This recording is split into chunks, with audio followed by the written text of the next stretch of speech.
तर येथील ऊस उत्पादक शेतकऱ्यांना 2900 रुपये दिले आहेत.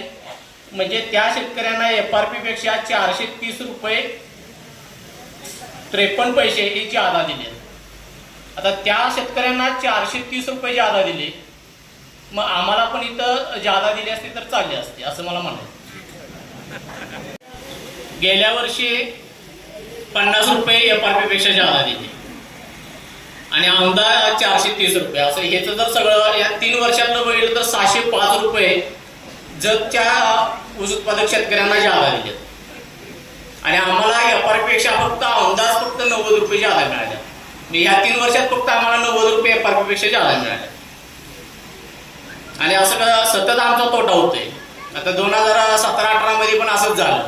आता काही लोकांचा ऊस अगोदर गेला, ज्यांचा शॅम्पल वेस सुरुवातीला शॅम्पल वेस कमी असतो, त्या काळात ज्या शेतकऱ्यांचा ऊस गेला त्यांना 3006 रुपये मिळाले आणि आमचा नंतर गेला आणि त्या ऊसाला ज्याचा शॅम्पल वेस, आता खोडवा शॅम्पल वेस जरा जास्त असतो, तर त्यांना 2893 रुपये दिले.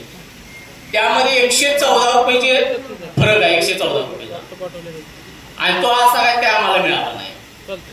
तर साधारण जर एक बारकाईने जर एखादा विषय सांगायला म्हणजे माझं जर उदाहरण सांगायचं म्हटलं तर त्यावेळेला माझा 200 टन ऊस आला होता. आता 200 टन ऊस आला होता तर माझा 114 रुपये जर विचार केला तर 22,800 रुपये माझा तोटा झाला तिथं.